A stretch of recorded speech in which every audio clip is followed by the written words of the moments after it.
नमस्कार दोस्तों, यूपी मुख्य सेविका भर्ती के संबंध में बात करेंगे। फाइनल आंसर की रिज़ल्ट कट ऑफ बीएससी और ग्रेजुएशन 2 ईयर वालों का भी क्या जारी होगा रिज़ल्ट। यूपी ट्रिपल एससी आयोग से क्या प्राप्त हुई है सूचना आपकी इस भर्ती के संबंध में, उससे आप सभी को अवगत कराएंगे। तो वीडियो में लास्ट तक बने रहें और एक छोटा सा निवेदन आप सभी से, इस चैनल को ज़रूर सब्सक्राइब कर लें। आगे आने वाली जो भी ज़रूरी और महत्वपूर्ण सूचना होगी, आप सभी को उसकी जानकारी समय समय पर इस चैनल के माध्यम से मिलती रहेगी।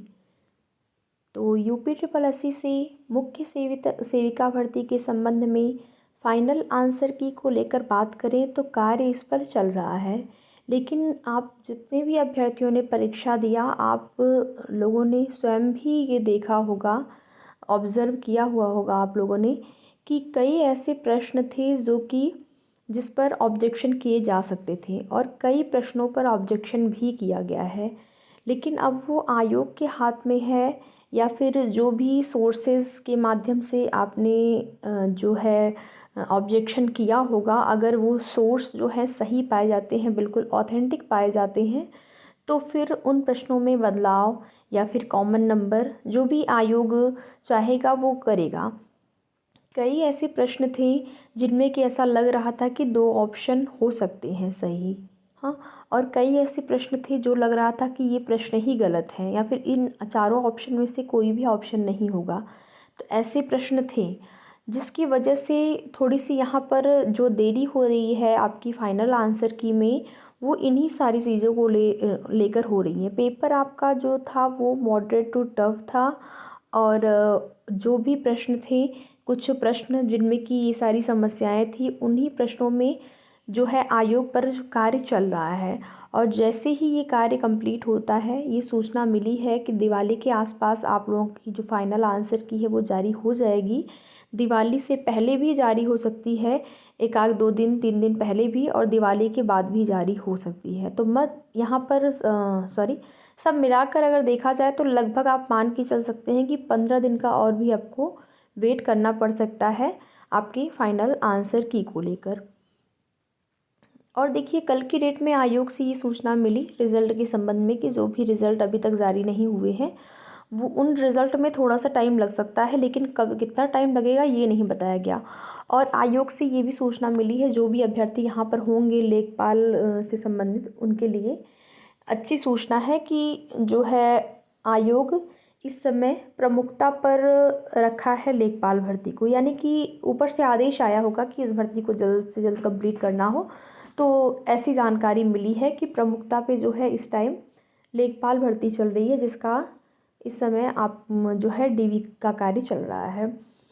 तो आप सभी की भर्ती में अगर बताएं तो जो बीएससी वर्सेस बीएड का मैटर है, या फिर कहें कि बीएससी वाले अभ्यर्थी भी आवेदन किए थे और उन्होंने परीक्षा भी दी है, और अभी तक ये क्लियर नहीं हो पाया है कि बीएससी वाले अभ्यर्थियों का रिज़ल्ट देना है या फिर नहीं देना है।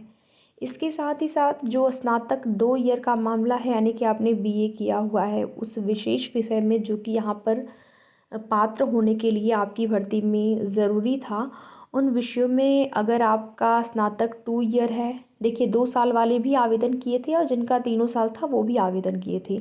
हाँ, कई ऐसे अभ्यर्थी जिनका 2 साल था वो इस कन्फ्यूज़न की वजह से आवेदन नहीं किए कि हम यहाँ पर एलिजिबल होंगे कि नहीं, क्योंकि इस चीज़ में अस्पष्टता थी आपके विज्ञापन में। तो यहाँ पर जो पुरानी नियमावली है उसके आधार पर अगर देखा जाए, पुरानी नियमावली के आधार पर 2 साल स्नातक में अगर आपका सब्जेक्ट है तो आप एलिजिबल हैं इस भर्ती के लिए। अब नया ये लोग अगर कुछ बदलाव करते हैं तो फिर हो सकता है कि 2 साल वाले अभ्यर्थियों को बाहर किया जा सकता है, लेकिन इसकी उम्मीद बहुत कम है। ठीक है, बहुत कम है कि स्नातक में अगर आपका 2 ईयर है, 3 ईयर नहीं है, तो आपको बाहर किया जाएगा, इसकी संभावना बहुत कम है। तो यही सारी चीज़ों की वजह से आपकी भर्ती में अभी तक देरी, परीक्षा में भी देरी हुई और आगे भी देरी ही हो रही है। तो अभी तो मान लीजिए जैसे ही आपका ऑफिशियल जो है फाइनल आंसर की जारी हो जाएगा, उसके बाद प्रयास किया जाएगा रिज़ल्ट को लेकर कि जल्द से जल्द रिज़ल्ट जारी हो। फिलहाल के लिए पहले ये लोग फाइनल आंसर की जारी कर दी। तो बीएससी वालों का अगर रिज़ल्ट जारी होता है यहाँ पर, तो आपकी कट ऑफ थोड़ी सी हाई जा सकती है। ठीक है, हाई बहुत ज़्यादा नहीं जाएगी, 1-2 नंबर आप मान के चल सकते हैं, जो अभी तक आपको बताया गया है लगभग 53 के आसपास। तो 1-2 नंबर आप देख सकते हैं, वहाँ से अनरिजर्व कैटेगरी का हाई जा सकता है अगर शामिल किया जाता है। तो नहीं शामिल किया जाता है, थोड़ी सी कट ऑफ आपकी लो आएगी। तो यही सारी सूचनाएँ हैं, और आगे की जो भी जानकारी मिलेगी आप सभी को, उसकी सूचना समय समय पर इस चैनल के माध्यम से दी जाएगी। तो वीडियो में लास्ट तक बने रहने के लिए आप लोगों का बहुत बहुत धन्यवाद।